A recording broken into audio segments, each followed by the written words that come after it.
Good evening, and welcome to the Care and View, the online health and social care platform, free to access to absolutely everybody. I'm having a moment tonight, and I do apologise, everybody. I'm with my Wi-Fi, just jittering around. Before we get started, don't forget to hit that subscribe button. If you're watching us on YouTube, tap that bell. You'll never miss an episode as we go live.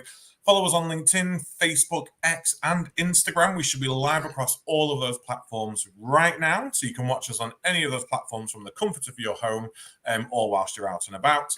Go to www.thecaringview.co.uk and you can grab all of our free resources, our guides, our podcast episodes, chat show episodes, visit our sponsors, our partners, all of that directly from our website, all completely free.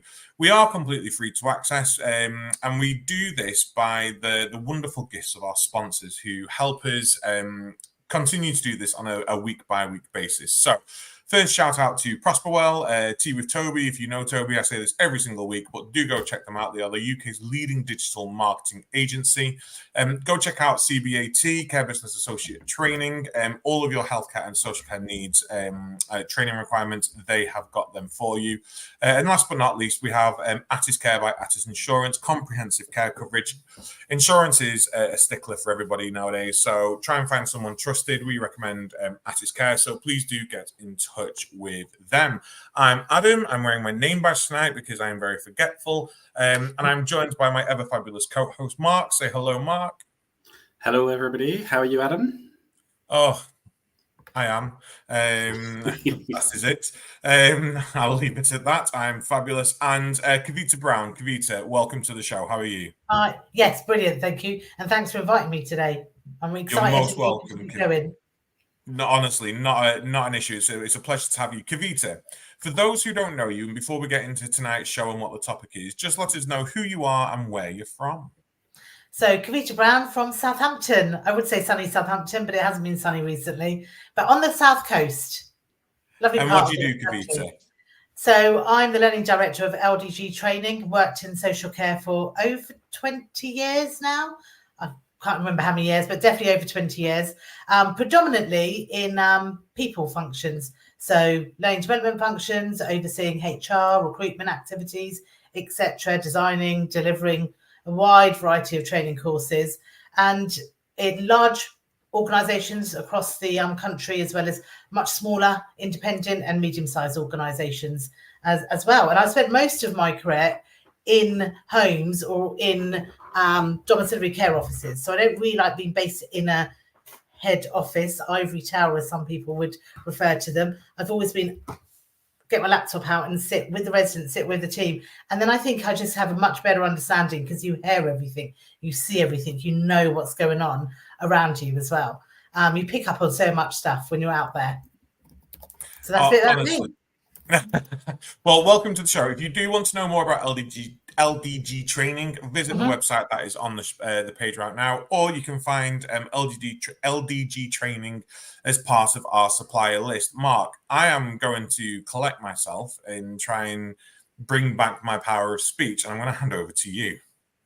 Yes, no, thank you very much. So the only thing that we have very new before we have tonight's conversation is a new podcast that's out as well with Stephen Scone Solicitors on buying and selling care homes, which I have no experience in buying or selling care homes. And I found really, really informative. And there were so many great takeaways. So we'll share the link to that in the comments in a minute. But tonight we're talking about supervisions and appraisals. And we want to have a conversation around kind of the current format, but how we can revolutionise them for the future and bring back the meaning and the purpose to why supervision should be there and what it was probably designed for. So I guess what we should probably do is talk about the current, the here, the now, what we're doing, what we're currently seeing. And if you've got any comments if you've got any thoughts, any comments, please do pop them in and we'll bring them on screen and discuss and share. So I can see James Parker is joining us tonight. So hello, James. So Kavita, kind of what are we seeing at the moment in terms of supervisions and appraisals? From my experiences, more recently, I would say they're very much tick box exercises, very much a case of, I need to do them to stay compliant, very much looking at the form that's been generated by the organisation or somebody else to then follow that format of the form and ask questions. I've always seen that they're very like mastermind question and answer sessions. You know, I'll throw out a question as a manager to you, Mark, and you'll answer it. I'll then go on to the next question, you'll answer it. But I'm not really listening to what you've got to say. I'm not really probing or digging any deeper. I'm just literally ticking off those questions on the form and asking you those questions, making a note of it. But then I can tick my matrix to say, I'm compliant. Everybody's had a supervision. So they are very tick boxy.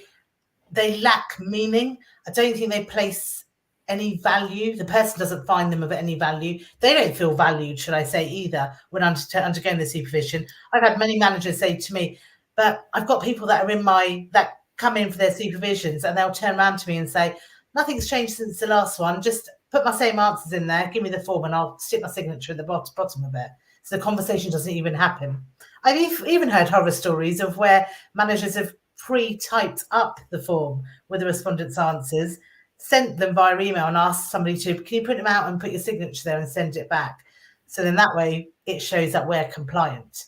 So I think they've kind of lost all meaning. And I think they're seen as another thing to do, another thing to stick on the list to keep our regulators happy.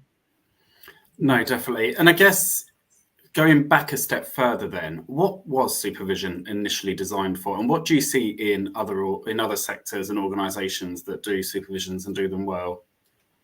So most of my career is spent, if not majority of my career has been spent in social care. But when I speak to people outside of social care, so like my other half, my friends, families, etc., when I talk to them about supervisions, they don't really know what I'm talking about. So they have different names for them, whether it's one-to-ones, PDRs, etc.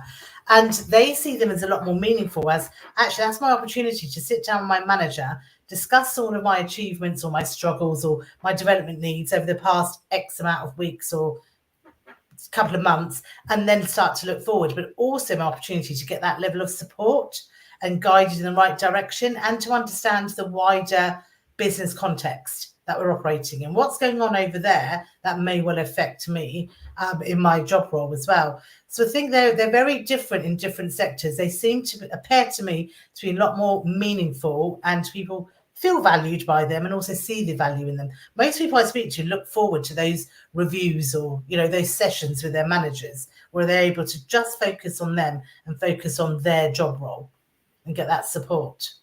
Yeah, and I think listening to you there, when I talk to kind of my friends that don't work in the sector, they're not even recorded supervisions. Quite often it's kind of, let's just have a chat, let's go for a walk and have a conversation, go to a cafe, do whatever, and just have that conversation that needs to be had, whether it's positive, whether it's constructive feedback. We've got one of your avid fans in the comments. Thank you, Kevin. So I bring that up.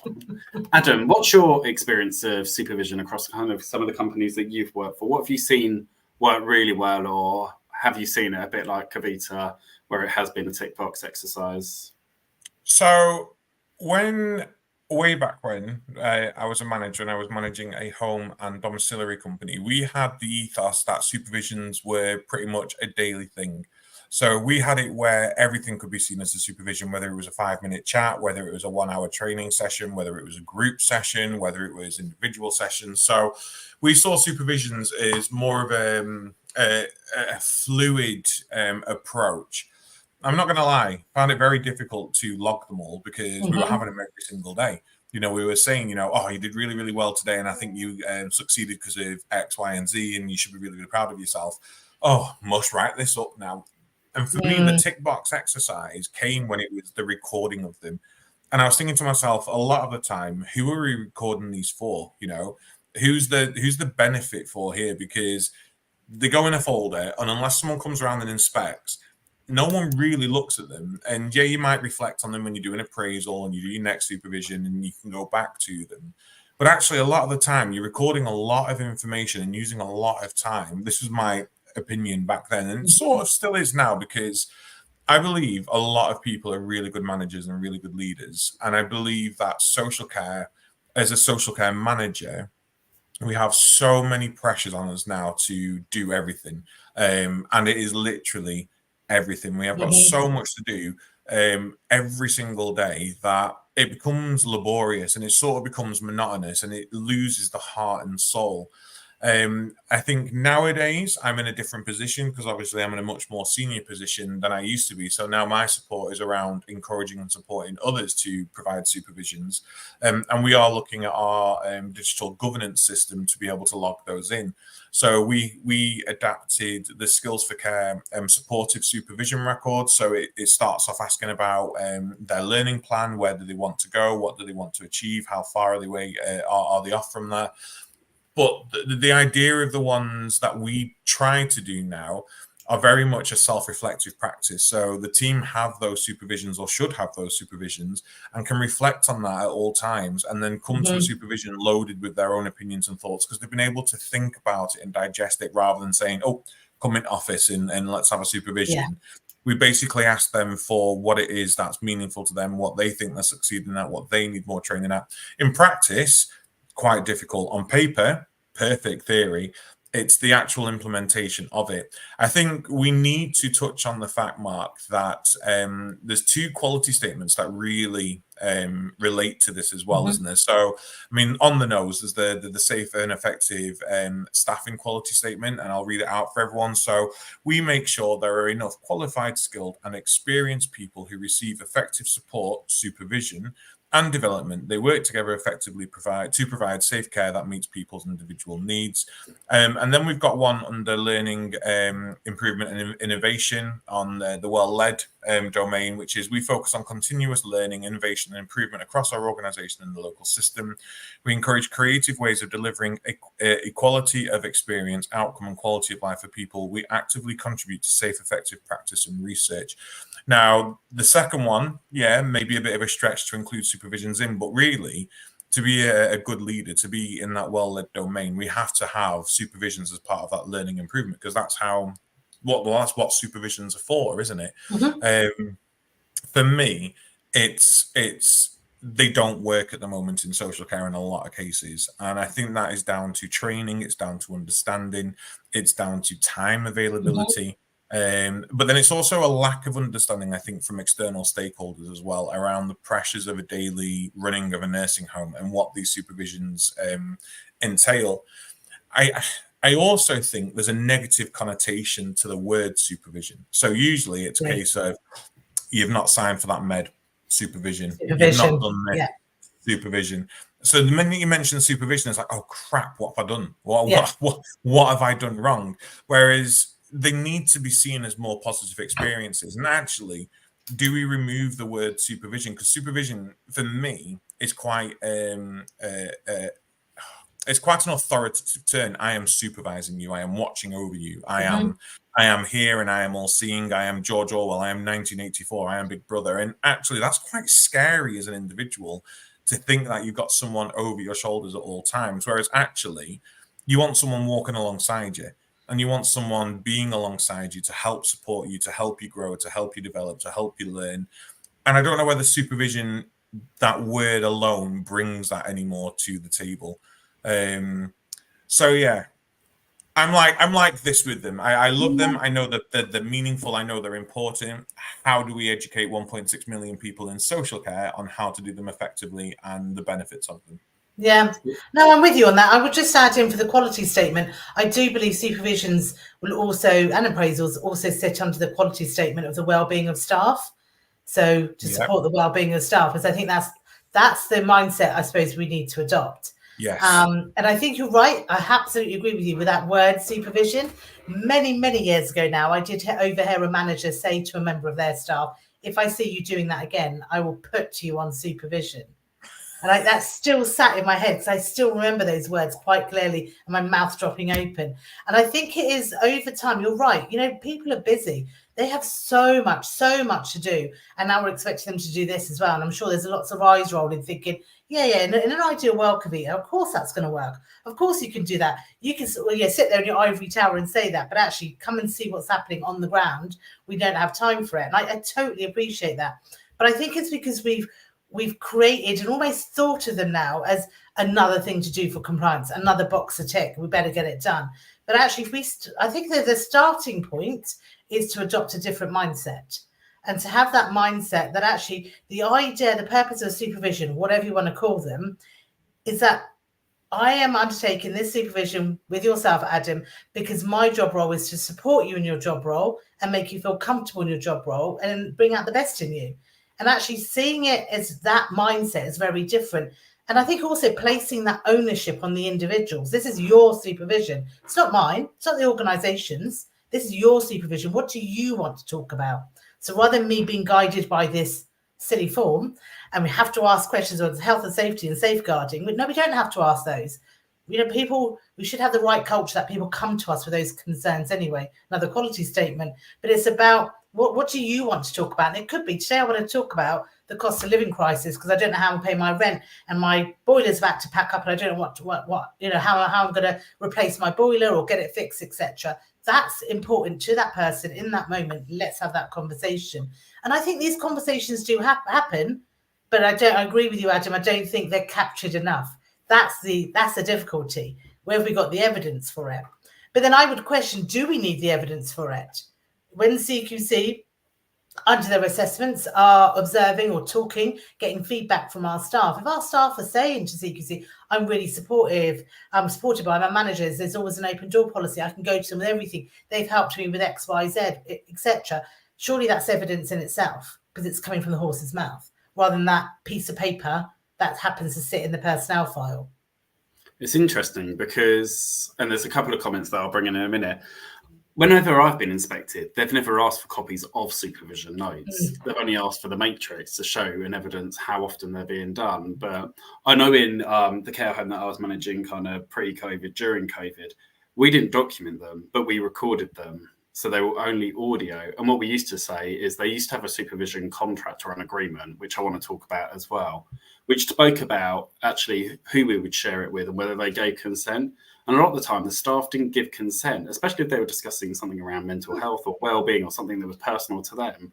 They would not consent for anybody else to see that or to listen to it. So we then get into a whole consent issue of if the inspector then does want a copy, or even if somebody else in the organisation wants a copy, actually, do they have the right to that if it is something that is personal to that other person?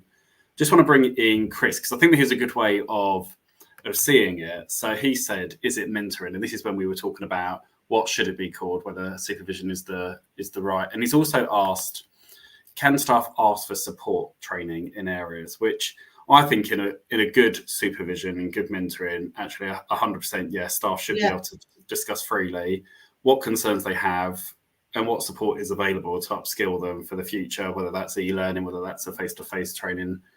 What are your thoughts on this? Absolutely. It's about what support do you need, and where that could be, I need some more shadowing shifts, or I want to go back on that training course because I didn't really fully capture everything, or I want to develop in a certain area. Absolutely, that sits as part of supervision. Mentoring is a massive part of supervision, and like Adam was saying earlier on, that reflective practice. So rather than using it as a telling off and hitting somebody over the head with, it's a case of, right, 2 weeks ago, this happened, you made this mistake. Let's reflect on it. Why do we think that happened? Where do we think we could improve? What have you learned from it? What did you do differently next time? I think that is much more powerful than hitting somebody over the head and sticking them on a disciplinary. Just to tick a box and say, yeah, we've dealt with it and we've sorted it. So I think supervisions are huge. They encompass so much. It's also observation, on the job observation, giving that feedback, which is another skill I know people need to have. So being able to give feedback, whether that's positive feedback, negative, building somebody's motivation, reward, recognition, acknowledgement of a good work job that they've done, etc., etc. So it encompasses so much more, but I think we're just stuck with the form, and it's the form that causes it to become something else and a tick box. So I do want to come to the form next. Jenny, you've put a comment in around that you had a similar conversation with the last week. Most people haven't even heard of a supervision or had a supervision. It'd be interesting to just have a bit more in the comment, Jenny, on that, just so that we can then bring that in and discuss. But yeah, worrying if people haven't ever heard of a supervision or even had one and what they kind of think they've had or not had.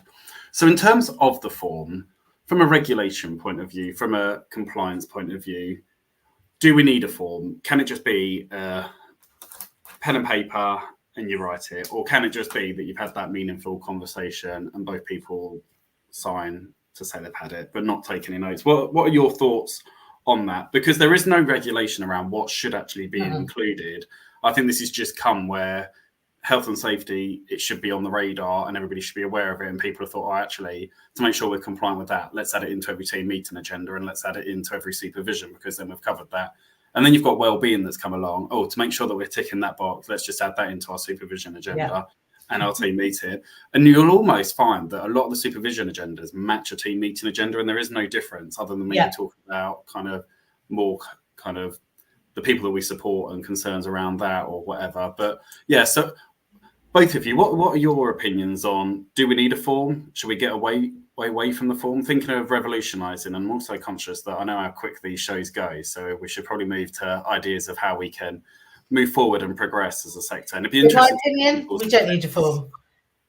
I think if we are recording, because some things probably do need to be recorded, some conversations may not need to be recorded. I think that should be the judgment of the registered manager and the individual concerned as well. But I think with the form, I think it just should be a blank piece of paper, maybe with their name and the date on top of it. But other than that, it's just a conversation. We shouldn't be guided by, whoever's undertaking my supervision as my manager, whether that's a senior carer, a registered manager, whoever that may well be, they should be also having supervisions. They know what's going on, what they need to raise with me, what I want to raise with them. I think we should have an agenda, but it shouldn't be a pre-populated one. It should be a case of, Adam, your one-to-one or your supervision with me is in 2 weeks' time. Let me know a week's time what you want to talk about. I'll let you know what I want to talk about. Let's swap agendas, and that's the starting point of the supervision. And that's how we have the supervision. So in my opinion, get rid of the form. Adam, what are your thoughts? So I think we both need a form and don't need a form. I think we need a form for self-reflective practice. And I think sometimes people need guiding into areas of self-reflection and areas that they can self-reflect in, and giving them sort of, starters for 10 or pointers, or at least vague areas in which they should be thinking about. I think, so for me, I tend to sit there with a supervision form and go, got to fill all these boxes in, and end up having a full-blown conversation, typing it up as I go along, because I don't have the time to type them up post-supervision. I just literally don't have a minute. So I apologise for being rude and typing as we go. But I think you don't have to do verbatim, get your most salient points in. But I tend to put headings in when I'm typing and go, we're talking about this now. So I'll carry on typing under that heading, and tend to have everything in headings rather than, say, those boxes. I then struggle to find boxes to put the conversation that we've had in, because actually the conversation has been a lot more natural than it has been in a structured conversation. So that, I suppose, that would be my first thoughts around the forms. I think the way I'm working mine at the moment is we have our sort of generic supervision form. We have our appraisal template of stuff that we want to ask. I also have a sort of unplanned supervision, like a one-off supervision, which is basically, what have you discussed? It's just a box of what have you discussed? And I think that works really well for those impromptu ones. I'm actually sat here self-reflecting right now thinking, I've done 3 supervisions today and I've not documented any of them. And I'm thinking to myself, the conversations that I've had, 2 with probably one person, 1 with another. And I'm thinking, they were actually really good conversations that we had. They were there around sort of mentoring and supporting these individuals and celebrating great work. And I've not documented that. I mean, I've sent emails and followed up and gone, huge congrats and thanks and great time today. And I'm thinking, actually, no, I probably owe it to them to probably type something up and put it into their records to say that we've had these conversations. My mind's also worrying, and I'd love to hear in the comments. So we're talking around revolutionising the future of supervisions and appraisals, and we've spoken around the language of the word supervision. I'd like to know if anyone has any other words that they use rather than supervisions, because I'm sat here thinking to myself, now, actually, do we want to have mentoring moments, or do we want to have supervisions? Because actually, mentoring moments are all around mentoring people, and it's in the moment, it's not planned, and it's there and then. Or do we need to have supervisions, or do we need to have something else? So if you've got any ideas of what we could coin as a new phrase for supervisions, would love to hear that in the comments. And also whether you use forms or not, how are you documenting your supervisions? Kavita, I want to ask a question before we go on to the revolution of supervisions. And I've already spoken about reflective practice. And I think before any organization goes and changes the way they do their supervisions, we all are going to have a moment of reflection ourselves, aren't we? Things we're doing right and not doing right when it comes to supervisions. So what are the support and development meeting? Oh, I do like that from Dean in the comments. Keep them coming. What are some of the pitfalls that you see people falling into? And if I'm sat here going, oh, my supervisions aren't working, and I'm, let's say I'm stubborn, or let's say I'm not used to potentially me being the problem or my management and leadership style being the problem, what are some of the things that I should be looking at as inhibitors to good supervisions? What can you give us? And I can go away and go, oh, I do that actually. Maybe I shouldn't do that. I think it's about looking at the culture of your service, of your home. What have you created as a leader? What is the culture like? Are people, is it open? Is it transparent? Are people willing to talk about things? Because if they're not, then I do think you need to question yourself as a leader, is what else is going on? Why is that? Why are people not willing to talk about things? Why are people not being honest with me? Why do I hear things on the grapevine, but people don't pick them up in supervisions when they come to supervisions? People aren't talking to me about them or other leaders within the business. So I think that's one thing to definitely look at. I think it's about your skill as a leader. So one of the big things is about, are we actually listening to what people are saying, or are we just hearing what people are saying? And you can, test yourself on it. Ask for feedback from your team as well. Have it anonymous if you want to, but ask them to be really open and honest. I always say to managers, how do you know you're a good manager? How do you know you're a good leader? What are those things that you're looking for that tells you're a good manager or tells you that you're a good leader? And that's the same with supervisions. How do you know they are going well? How do you know they're not going well? Have we asked actually the people that are undertaking, that are having these supervisions, these one-to-ones, these support and development meetings, I like that one, etc. So really, I suppose trying to find out what is going wrong, what's working well and what isn't working well, but being really open to getting that feedback, being able to listen to that feedback as well, and taking that feedback on board and changing it. But if things aren't working right with just that aspect of supervision, other things when it comes to leadership probably aren't working right. The overall picture, the whole culture of the place, the feel of the place, the atmosphere of the place as well. And also the skills of leaders. Do we have a power imbalance? Because that's sometimes a very big thing within social care. The simple thing of I'm having somebody's supervision and I'm sitting on this side of the desk and they're sitting that side of the desk. That's just a power imbalance. I love when Mark was saying, let's just go for a walk. Let's go to the local coffee shop. Let's sit in the garden. So trying to really diminish that power imbalance so people do feel free enough to talk, because otherwise we hear things on the grapevine. Yeah. Sorry, Mark, just before you come in, I feel like we need to drill these into people. I've met so many managers recently who don't know the quality statement. So you were talking then around, the vision and the culture and well-led shared direction and culture. We have a shared vision, strategy and culture. This is based on transparency, equity, equality and human rights, diversity and inclusion, engagement and understanding challenges and the needs of people and our communities in order to meet these. That's a really long sentence, but a really important quality statement. And basically what you've just said would evidence that in the quality statement. So, if you are struggling at supervisions, have a look at that quality statement and go, do we do all of this? Because if not, probably inhibitor. Sorry, Mark. No, that's okay. We've also had Hillary in the comments saying, I like support and development meeting. The term supervision can feel quite critical rather than appreciative for some people. And big shout out to Hillary. Yeah, I just want to jump in there from what Hillary was saying. I think she's absolutely right. I think quite often I've seen in social care over the years is that when somebody does something wrong, we suddenly have a supervision with them. So we need it documented. HR need it documented. What if we, goes down a disciplinary, etc., etc. But when somebody does something well, which happens every second of the day in social care, we never jump on and say, let's have a supervision. So I need this recorded. I want this documented. I think that's what we can get far better at, is recording all the great stuff that people are doing every day.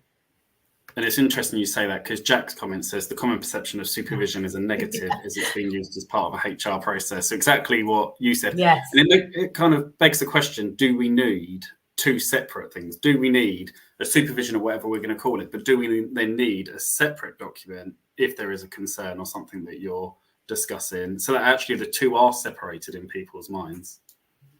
What are your thoughts on that? I don't think we do, because I think if we really have a mindset of what a supervision is, I'm there to support, develop, upskill people, make them feel comfortable in their job role, etc. Well, surely giving feedback on performance is part of that. So whether it be, I don't like the word negative, I always call it developmental feedback, or whether it's rather than positive motivational feedback, actually, in essence, that is part of it, because I need to give my team member some of this feedback, so that will support them to become even better within their job role. So I don't think it needs to sit entirely separately. And ideally, when somebody, depending on the error, mistake, etc., that's been made, obviously, but ideally we should try to nip it in the bud by having these adult to adult conversations, rather than letting it just slide and slide and slide, or just sticking somebody straight onto a disciplinary without doing any of the, let's try to resolve it informally first, obviously depending on the nature of the allegation, etc. I agree. Just wanted to come back to, and you touched on it, Adam, there around the culture, is if there is an organisation thinking, actually, we really want to do this differently, always thought supervision doesn't work, is actually get your staff team together, put a survey together and ask for feedback on the survey, because actually there's a number of the quality statements that talk about governance right at the top and listening to your frontline staff and then driving the culture. So actually, if you can evidence that you've put a survey out there, your staff don't think they're effective, but they're open to a new way of doing it, that's your evidence right there from the CQC of saying, this is what we used to do and staff didn't feel supported. This is what we've listened to and this is what they want. And this is now what we're doing. Actually, I don't think they could argue with that, because you're listening to what your team want as a collective, and then you're implementing that as the new way forward. And evidence from people who work for you is basically one of the evidence categories now for the new CQC inspection model. So they are going to ask your team. So ask them first. Get them involved. No, 100%. It's not lip service anymore. It's meaningful, and it's probably one of the better things that's come out of the new framework is this requirement for us to really support our teams in development, because they are going to have a say in what our inspection rating is. So right. A couple more comments that have come in. So Dean has put, as a manager, having coaching skills benefit support and development and help with that active listening and make staff feel that the session was beneficial evidence your actions and review them at the next meeting. I love that, Dean. Let's talk about... Can I just comment on this as well, quickly, Mark? So my number one tip for managers a lot of the time is the hardest thing about being a manager is keeping your mouth shut. And when it comes to listening and active listening isn't someone's telling you something and then you're responding, because you've already calculated what you're going to say in response. You're already thinking about what to say next. And actually, whilst you're thinking, you're not taking in and digesting. And sometimes it's easier to go away and go, do you know what? I'm hearing what you've said. I've made notes. Can I go away and reflect on this now? And can I do some thinking about this? And then I'm going to come back with you with a genuine response. I'm going to spend some time thinking about what you've told me. I've heard what you've said. And then I'm going to come back to you. It means we need to park this conversation now, but I'm happy to do that if you are, because I really want to do the best by you. I don't want to just give you an answer now and then sit at home and reflect and go, actually, yeah, they had some good points there and I've not really addressed them. It's really difficult sometimes because we want to get our backs up and we want to go, no, I am right. Me manager, you staff, and it's not that anymore. It's a case of listening, absorbing, digesting, coming back and going, do you know what? I've heard about what you've said and I've thought about it, and you are right in some regards. And I think we can change our processes a little bit, or we could do this differently. Do you want to be involved in this? Should we have a focus group or what have you? And really bring them in on that. So, yeah, I think that active listening is so important. Just to come into that, sorry, Mark, but I think you're absolutely right. I think that we really, if we look at the different generations and the generations that are coming through into employment now, I think that whole coaching, there's those skills of being a really good coach, the listening, it's so vital. I think if we look at past generations that are in the workforce still, it probably was that they were, some of them, I know I'm being very stereotypical now, are happy with, I'm going to a manager, you give me the answer, I'll go off and do it. But actually, there are people that have differences, and actually I want to talk to you about it. I want to explore it with you. I want to feel listened to as well.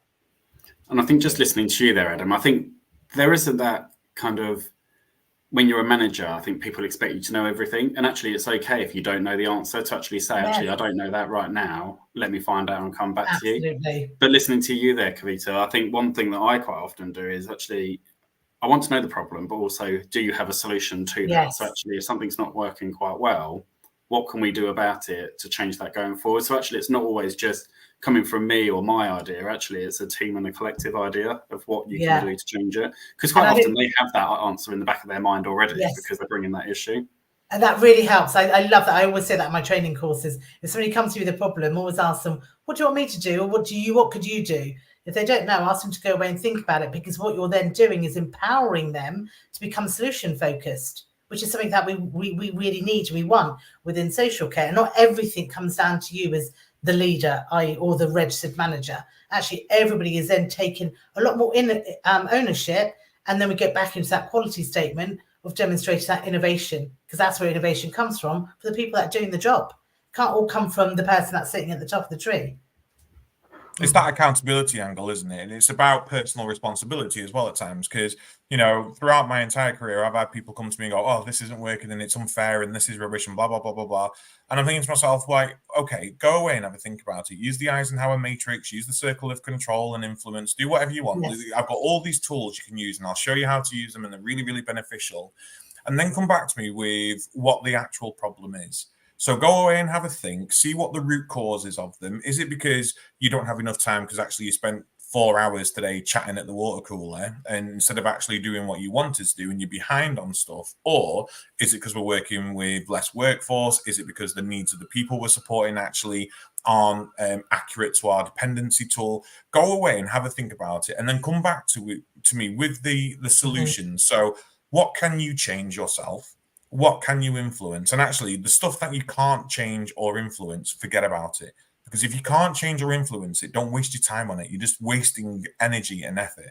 You know, let's think salaries. Let's think fees from providers, from commissioners and from stuff like that. We can't really change that. We can have our say potentially to try and influence it, but all of that is out of our control. Location of our care home. We might not be able to recruit people as well as we can do, but can we lift our care home up and transplant it 10 miles away? No, we can't.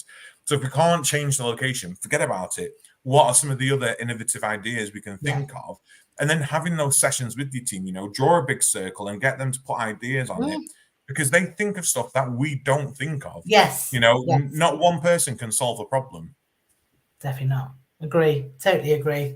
Absolutely. I just want to go back to your question, Mark, about whether we should have supervisions for positive and critical elements. And I just want to say that I do agree with Kavita, because I think when it comes to critical supervisions where someone's either underperformed or hasn't done something correct, or there's been an untoward incident because of something that they've done, the first thing they want to do is say sorry. And I'm like, oh, I'm sorry, I've messed up. And it's like, well, look, we're not doing this to have a sorry. What I want to hear from you is, what can I do differently? How can I improve? How can I get better? How can you support me to do that? And that for me is really essential for those sort of more constructive supervisions that we might have, mentoring moments, development meetings. Keep them coming. I love the ideas. That for me is more important. Don't get me wrong. There are going to be times where someone's done something that is completely against policies, procedures, potentially gross misconduct, is absolutely abhorrent, and we need to deal with that. But those will probably come through more fact-finding investigations, then inviting them to disciplinary meetings, etc., etc. All of that can go on file. As long as in our supervisions, in my eyes, we're documenting performance. And let's say we've done 5 development meetings, and in all 5 development meetings, we're saying to someone, look, you're not really care planning correctly. We've shown you how to do it. We've shown you how to do it effectively. What more can we do to support you? What more can we do to support you? What more can we do to support you? You know, where are your skills lacking? And if we're having that continuously, we've still got the evidence then for potentially disciplinary procedures of, are you fit for role? Should we do a role review? Doesn't have to look at it as a positive or a negative supervision. We've just got the information there as evidence to say, look, we've had 5 meetings with you now around developing and growth, but you're not seeming to get where we need to be. Now, we've reflected and we've provided you with more resources and we've gotten better and we've done this, and we can demonstrate that by X, Y, and Z. but the buy-in's still not there from you. So what's inhibiting this now? Because it's going to get to a point where we are going to have a look at suitability for role, because we need to make sure we're meeting Reg 12 of safe care and treatment, for example. And we need to make sure we're doing everything we can do. We're trying to develop you, but we're not getting there. And then we've already got that evidence. So I think it's just a case of logging things in the way that they need to be logged and making sure we put actions in place and how we're going to support people to achieve those actions. So SMART goals, if that makes sense. Yeah, absolutely. No, I totally agree with you. And then going back to what somebody was saying, then that's if you need the evidence for HR process, the evidence is still there anyway. Yeah. Yeah. I want to talk about SMART goals in a minute, but Jack's made a comment, so I'll bring that in. A supervision process should be open and available 365, not a plug for Health Automated module honest. People should be able to feedback and open dialogue around all metrics and performance at all times. It's sometimes too late when we are looking back, and usually if staff can see performance, they can self-manage and take ownership of themselves without line manager involvement. What are your thoughts on this? I think this relies on data for staff to be able to see it. I do like the idea that actually staff should be able to see performance. And I think if you work for an organisation with KPIs, some of that will do some of that itself. Actually, if you're responsible for those KPIs and you can see that they've turned amber or red, you know actually that you're not performing well. I know in my own organisation, we have a live tracker that captures where we're at with our KPIs at any given time. So actually you can make changes and you can get back in and make amendments to hopefully then rectify it before the end of the month. Kavita, I'll come to you first.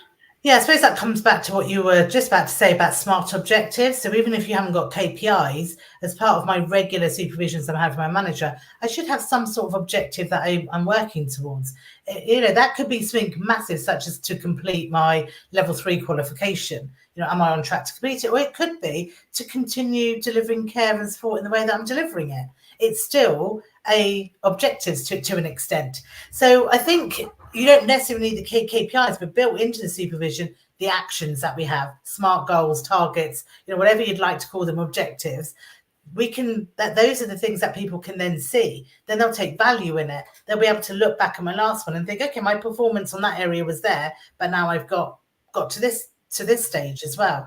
And it doesn't, and I think people get scared about writing objectives because they think they have to write these grand big things of, in 5 years' time, I want to be the registered manager. It doesn't have to be. It's just about growing and developing in that role. Or indeed, yes, in 5 years' time, I want to be the registered manager, and everything that sits in between that as well. So I think if people are able to see those metrics and have a really honest conversation about, well, what are you measuring my performance against? What does good look like? Because quite often frontline workers don't know. The managers have never really told them, this is my standard and this is what good looks like. So if I don't know what good looks like, I don't know what level I'm supposed to be performing at. So having those open conversations and then being able to see that metrics and how my performance is improving or it's gone a bit down, etc. I think that's helpful for me. I think that's helpful for managers, because hopefully managers know their staff enough to see, why has the performance gone down for Kavita? What's going on here?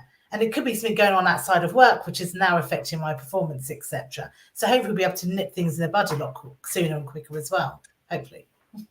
No, I totally agree. Now, Mark and I, we've spoken about this so many times. In fact, we did, by the way, the sun's starting to set and my lights are atmospheric lights. So nice. I don't like harsh lighting. So that's why I've gone dull. But Mark and I actually did talk about this at one of the trade shows, and it was around how do we how do we support our team members to leave us? And one of the most important questions we need to be asking people is, how long are you here for? What do you want to achieve? How do I help you get there? Yes. Because we might be thinking we're going to make you a manager, and they might be thinking, you know what? I really enjoy what I do and I don't want to do anything more. And we've not discussed what each other's sort of goals are, and we're sort of putting our vision of what they should be achieving onto them, when actually what they want to achieve is something completely different. So we do need to be asking our team, how long have I got you for? What do you want to achieve? Where are you going to go? What do you want to do? How do I help you get there? Because that is really, really important. They will benefit as well there with us, and then we can plan to replace them. Yes. Our workforce is always going to be transient. We'll always have people who stay with us for 10, 20, 30 years potentially. But we are also going to have a huge portion of people who are only with us 12, 24, 36 months. You know, it's really important that we develop them to get to where they're going to be, because if we don't, those who might be with us 36 months will only be with us 6 months, because they're not getting the development they need to be where they want to be in 36 months. So I'd rather keep them for 36 months and then them disappear than not have them for 6 months and end up with someone that actually doesn't have the same ambition, drive, and goals. Yeah, music to my ears, that is, Adam. Absolute music to my ears. I always say that we should train people so they do leave us, because I think people get scared of that and think, no, I don't want to develop them, I don't want to train them. What if they leave? But actually, when they leave, because they will leave, they'll talk well about us. They'll talk well about the organisation, well about service. They'll talk well about you as a manager and being a great manager. And who knows, on their next career move, or then the one after that, they may well come back to us with even greater skills and even greater knowledge as well. But they'll always talk really well about us out in 10 years to come. I know I've had one of my jobs I've had, and I was there for a long time, but I still really talk well about that organisation, because they did develop me, they did support me, and I had a really nice exit as well. And I still would talk well, and I would still recommend them all these years later. I haven't worked for them, but all these years later, I'd always recommend people to still work there, because I had such It's like a good breakup, isn't it? You know, it's like being in a relationship for 5 years and going, do you know what? We want different things, but I'm a better person having been with you for 5 years, and I'm going to take that with me. It's not been a waste of 5 years of my life. You know, I am going to move on from this and still cherish every moment I had with you. We're just on different paths now. Yeah. And it's very, very similar. And, you know, and if we all thought about relationships like we do around positive supervisions and leaving work, maybe the world would be a happier place. By the way, please don't give your significant others supervisions in your relationship, because that will not go down well. Yeah, I'm going to go down, Alice. I need to have a supervision with you. Now, Alice, I spoke about this with you last month, and you've still not improved. So we've got a couple more comments. Dean has put, asking staff what support they need and what that support looks like helps as a manager to understand how best to support the staff member. 100% agree with that. And Paula has put, better development and exit means more people are attracted to entry-level positions. I love that. Absolutely lovely way of looking at it, Paula. 100% agree with you. Yeah. And it does help with that whole attraction piece as well, doesn't it? Because people are talking well. Social care, as we know, is quite small as a sector. A lot of people know people, and people do talk. People will go out and talk and say, oh, no, you need to work there if that's where you're looking for a job in care. That manager's brilliant. Oh, my God, they really supported me. They helped me. They developed me, etc. So, yeah, it does. It really does help people to start applying for these entry-level positions.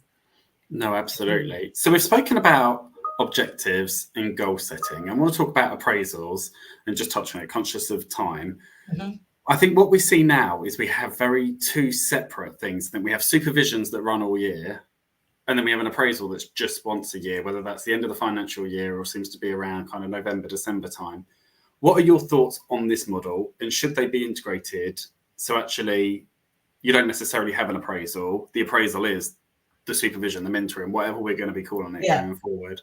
Okay. Kavita, I'll come to you first. So I'm not a fan of appraisals at all. I'm not a fan of annual appraisals at all as well, nor is the CIPD. I think traditionally, across all sectors now, not just social care, appraisals were done as an annual review, stopgap, see where we are, look back at the last 12 months, look forward to the next 12 months. And they weren't really worth the piece of paper they're written on. They normally sit in a drawer or on a computer somewhere. 12 months later, we suddenly look at them and think, oh, those objectives we gave you last year, you weren't able to undertake them because the needs of the business changed, or X, Y, Z happened, or your role might have changed a bit. And equally, from a learning and development perspective, I've never got my head around why at the end of my year does my manager ask me, what were your development needs? And that project I was working on 6 months ago, I could have really done with some project management training. But now my manager's going to give it to me next year. But I don't need it next year. I needed it 6 months ago. So now it's in my development plan for next year. But I needed it in the moment when I was working on that project, not a year down the line or a little bit later to now add into the budgets. So I'm not a fan of appraisals whatsoever. I think supervision should just be seen as an absolutely continuous conversation. And that conversation, for me, would start right at that interview stage. because we're assessing somebody's performance and suitability right at that stage. And it doesn't really finish until the employee maybe exits the building and leaves, or we're no longer managing that person, they've been promoted to another team, etc. So I think that's how the supervision should run, and it shouldn't really be a stopgap. And I'm not saying to everybody, get rid of your appraisals, because we've said it today. Obviously, that's an organizational-wide policy that may be in place. So if you have got appraisals, just put them into the circle. So don't see them as a separate. So I'm just calling it an appraisal today, but the previous supervisions we've had feed into that appraisal. And then from the appraisal that I've had today, your next supervision, my starting point is that appraisal. What did we discuss there to then feed back into the supervision? So it is a never-ending conversation.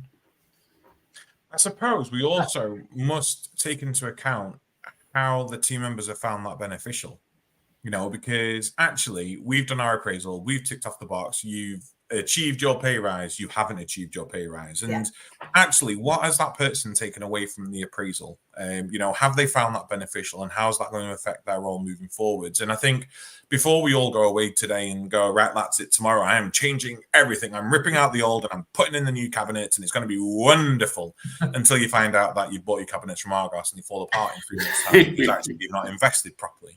We want to invest in any change and innovation that we do. So why don't we have that conversation with our teams? Yes. Let's have a conversation with the managers. How do you find your supervisions and appraisals? What's beneficial to them? What's not beneficial to you? What do you want to get from your supervisions and appraisals? Now go and ask your team. Let's get some of this information. Let's get some of this together. And then let's put together a focus group in the organization of those who want to be involved. Let's cap it at 10. So depending on the size of your organization, and let's work together and go, right, let's develop a proper process that is co-produced. We love the word co-produced. That is co-produced with the team, and go, right, what is beneficial? What do you want to see? What currently does not work well?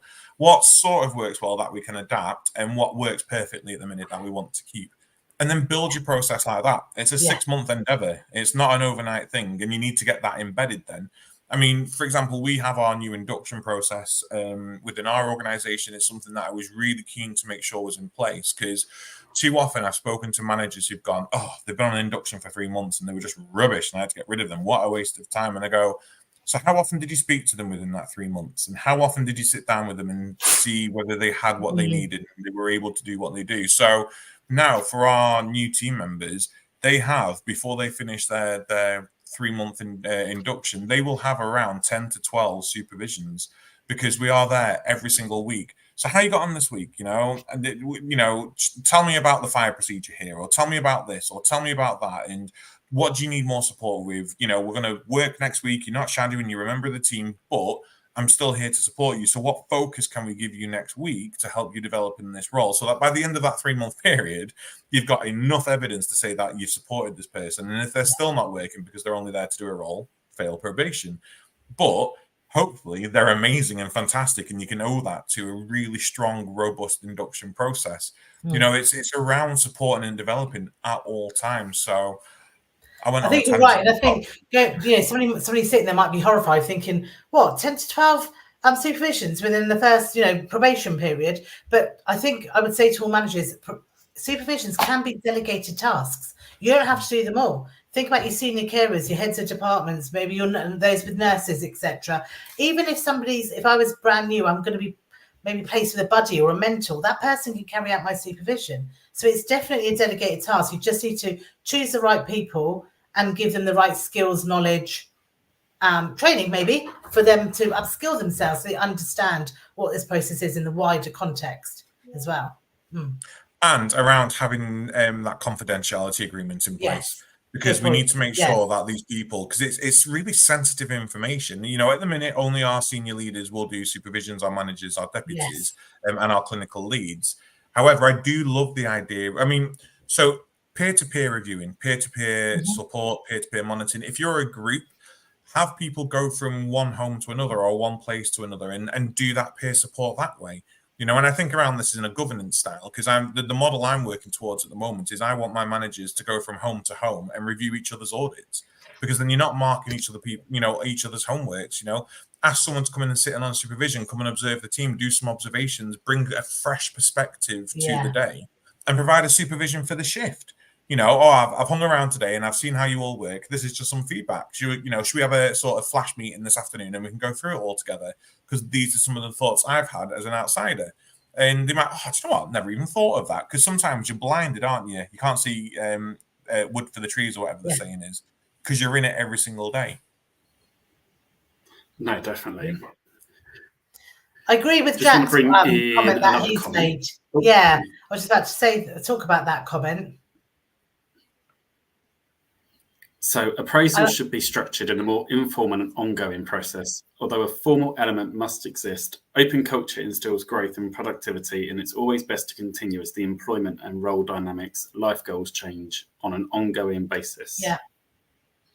I said get rid of appraisals, but some organisations there will be a place for appraisals, especially if it's linked to annual pay reviews, bonuses, etc. as well. But equally, if your organisation does have an appraisal, I think that's the time where you have to stick to the form, unlike supervisions, because those questions are being asked for a reason, and hopefully the organisation is collating all responses across the whole of the business, all different job roles, to really be able to look at their employee engagement, their return on investment, etc., to make those strategic decisions going forward as well.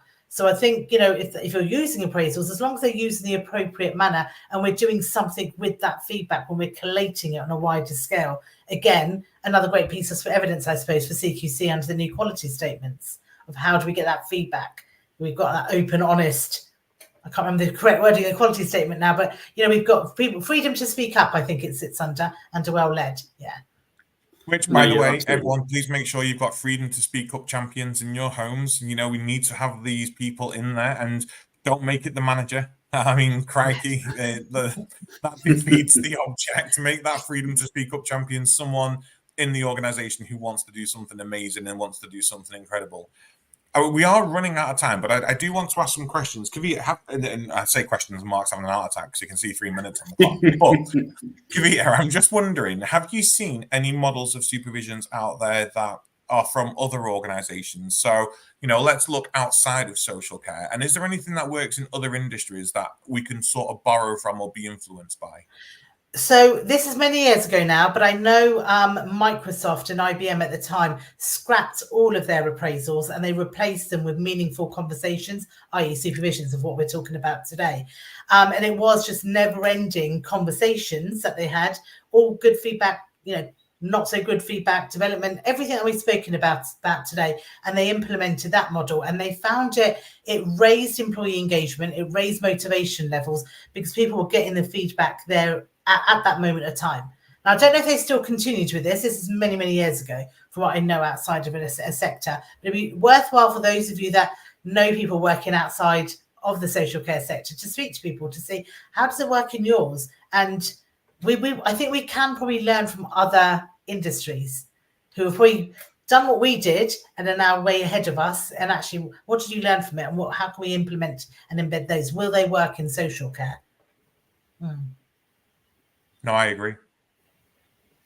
I was just looking at what AI told me when I looked at. I just asked it, what would I need for a new model of supervision? So it said about making sure that there's preparation, use the supervision time for deep discussions, problem solving, and hands-on activities instead of basic information delivery. Something that we don't do, is it? Actually doing hands-on activities. Nice. Peer-led sessions, which I think some organisations do. We do group supervision sometimes. Yeah. I think we don't necessarily always do it for the right reason. I think we think, oh God, we've got a few staff that haven't had a supervision. Let's quickly put them all together in a room and we'll cross it off. You're both smiling. I know that's definitely happening. There will be organisations out there, don't shoot me, that are doing it really well. Real-time feedback, which we've spoken about today, but it's suggesting electronic polling, interactive apps to gauge understanding and reaction during the session.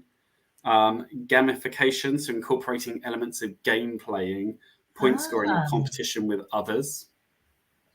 Which, by the way, to any directors out there, does not mean playing games with people by making them think they're going to get a pay rise and then taking it away at the last minute. Yeah. I thought it was Monopoly Live. That would be good. Integration of technology, so using VR or AR, so virtual reality or augmented reality. Put my tongue back in. Dynamic scheduling, which we've spoken about tonight. Jack spoke about that, didn't they? Around that, the frequency and timing and duration. Personalized learning paths, which we've spoken about, and cross-disciplinary integration. So occasionally integrate topics from different disciplines to provide a broader perspective and enhance our critical thinking skills. So some food for thought. A lot of that we've covered, actually, very interestingly. Yeah. So, yes. I definitely like what it said about the it's not about just dumping information on somebody. I always say with the supervision, for it to be really effective, aim for an 80-20% split. 80% of talking ideally from that person and only 20% from you as a leader. So you're not just dumping information and giving information. No, definitely. I mean, I love the idea of peer review sessions because, so, I mean, we think around supervisions, don't we, of being what you're doing well, what you're not doing well. Whereas recently I've been holding a number of sessions within our groups around the softwares we use or around the systems and processes we've got. I'll use digital social care records for an example. We've got it new in one of our homes and they're really embracing it. I mean, I love our homes 100%. They are so encouraged by everything that we do. So I went down and did a session with them. It was only about an hour and a half, and it was then for them to ask me questions around how to use the system. And it slowly developed more into, oh, well, when I do it like this. And it really helps when I do it like, oh, that's really interesting. Well, when I do it like this. And before they realized it, they were all supporting each other in how to use this new system and process. And that was a really great way for them to support each other. It was peer supervision because we were mentoring and we were guiding. But it didn't feel like it. It just felt like an hour and a half of figuring out how to use the system. But actually, we were all supporting each other. It was honestly one of the most wonderful experiences I've had for a while. And we need more of that. Yeah. No, absolutely. What you did there was gamification, according to my AI. There you are. Huge apologies to anyone watching us on Instagram. Apparently, they've got an hour cap on their streams. So you missed out on that gamification process. Any final thoughts from either of you? Any top tips before we depart for the evening?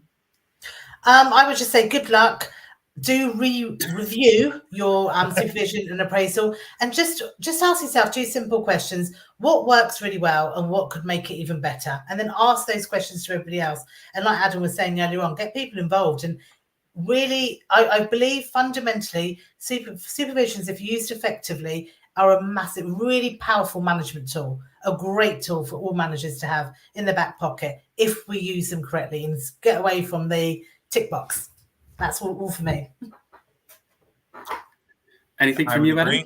I would just say that supervisions, mentoring moments, development meetings, growth sessions, whatever we want to, not growth sessions, actually, that sounds a little bit sort of weird, doesn't it? But whatever we want to call them are active and not passive. And they have to be involved. I love the idea of game playing. In fact, I went to a training session today, and we did some really fun activities. And I thought to myself, this is a really great way for me to work on care planning with the teams, actually making a tactile experience. And that in itself, although, maybe training, but it's around what are we doing now and how do we do it better? It's a supervision. We can do it as a group. I'm going to gamify with a game in doing what we do. But then asking people whether they found it beneficial. Because there's no point doing it day in, day out if actually everyone walks out of your office or the cafe or the bar or wherever you've done it and gone, waste of time. Yeah. Get that feedback. Really utilize that feedback. Let them anonymize it. Let them give it back with their names on so you can provide further feedback for them. But involve them, co-produce it, and actually listen. Keep that closed. Keep those open, go away, and then come back and then, carry on with that support and that guidance and learn yourself, have those self-reflective sessions yourself. And if you are a manager with no group and you don't have other managers to lean on in your group, and maybe your directors aren't that present, find other managers to support you.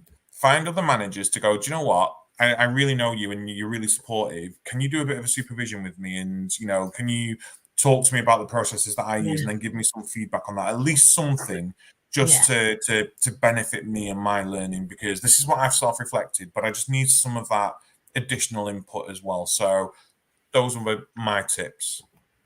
And the only tips from me is don't be afraid. We've spoken about how you're going to change it with your team and using that feedback, but don't be afraid of capturing that as lessons learned and telling the inspector and the CQC why you're doing it that way. There is no regulation around what that supervision should look like. So actually, if it works for your team and your organisation, then that's good enough. Obviously, Kavita, you didn't plug yourself, but if you do need supervision training, you can also reach out to Kavita at ldgtraining.co.uk. God, that is a tongue twister. Yeah. It stands for Learn, Develop, Grow. Exactly what we're talking about today. Yeah, that would have been way too big as for a website or an email address. So it just went to LDG. Learn, Develop, Grow. There we go. No, and my only other bit of advice before I hand over to Adam to see us out tonight would be around, once you've done this exercise once, don't stop there. If you're doing an annual staff survey, which I think under the new quality statement should be a lot more frequent, make sure that's one of the questions. Ask for that feedback from your staff of what is going really well and what actually you could change again and keep adapting it. So, yeah, no, I've really enjoyed tonight. So, do you know what? I'm going to add to that, Mark, as well. So I've introduced QR codes around my homes now, which go straight through to my governance system, where the team can scan it and say, this is what went well today. This didn't go well today. This is how I feel. This is how supported I feel, and they can use that to give us that information. And even I sat there going, do you know what? They don't give that much through it. So my process now is, why aren't we using it? Are they not finding it beneficial? And what are we doing with that information when we get it? It's fine for them to give it us, but you said we did. And I know that's a bit twee, but actually this is what's been given to us as a home or as an organization. And this is what we're going to do about it. So I really am working on bolstering that feedback positive culture, but allowing different ways in which that feedback can come back through to us. And that's completely anonymous as well. There is an option for them to give their names, but it is completely anonymous, doesn't log phone data, doesn't log who it was. They can, it says they choose which home it's for as well, I think, as well. So they can actually just give it completely anon to us. But it gives us some really good insights into a day-to-day working. And I say to them, do it after you finish every shift if you want. I really don't care. I want to have as much information as possible. And that's the same total divergence, but maybe for a future show, around feedback from relatives and visitors. We want to get all of that information. If we don't know, we can't fix it. And we are busy as managers, so we miss things all the time. And that's not through any fault of our own, but we need to have eyes and ears everywhere. And that's one way of being able to bring them in. Oh, Kavita, we could talk all night. Wow, you could.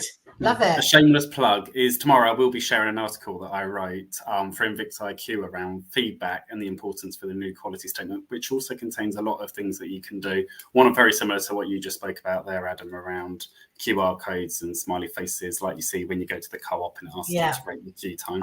But thank you very much, Kavita, for joining us. I think it's been a really insightful show, and I hope it's given a lot of food for thought for people. Oh, I loved it. Thank you so much for inviting me. Much, much appreciated. You're most welcome, Kavita. So this has been The Caring View. Mark and I are looking at doing some more sessions around the quality statements and breaking those down, potentially bringing some special guests on with us, but really talking around the quality statements and how we start evidencing that. And I think tonight's been really helpful, being able to relate to those through the session as well, and linking certain things back to those quality statements, just to help with your planning now for the new inspection framework. So if there are things that you want to hear about, or you want more support and guidance on, or you want to come on and discuss a topic that you think is really important at the moment in social care, do get in touch with us. www.thecaringview.co.uk. You can contact us through our website. Last minute shout outs to our sponsors. They are on the bottom of the screen. You can check them out, but we have Prosperwell, the UK's leading digital marketing agency, CBAT for all of your training needs. Wrong banner. Sorry, Paul. Forgot his name last week and put the wrong website up this week. And Attis Care for all of your coverage and your care insurance needs. www.thecaringview.co.uk. You can find LDG training as part of our suppliers list on there. We've got a wealth of suppliers now on that list. Find all of our sponsors on there, our podcast episodes, chat shows, free resources, all of that jazz. We will be back next week live at 7:30. Mark, help me out. What are we talking about? Yes, from memory, I believe we are talking about well-being. So a very vital part, again, forms many of those quality statements. So yeah, talking about what we're currently doing, what we could do, things that we can do differently. So yeah, hopefully another show full of some top tips for you to kind of reflect and implement, which will be good. Brilliant. Thank you so much, Mark. Thank you so much, Kavita, for joining us. And a huge thank you to everyone watching and the comments that came through tonight. We only do this while there's a demand, and there's a demand every single week, so we will continue doing this. But it's really great for us to get that feedback and that interaction as well. So do join us next week live at 7:30 on Facebook, LinkedIn, YouTube, X, and Instagram. We're working on TikTok. We don't know how to do that yet, but we will get there at some point. But until then, good evening and stay safe. See you later. Bye, everyone.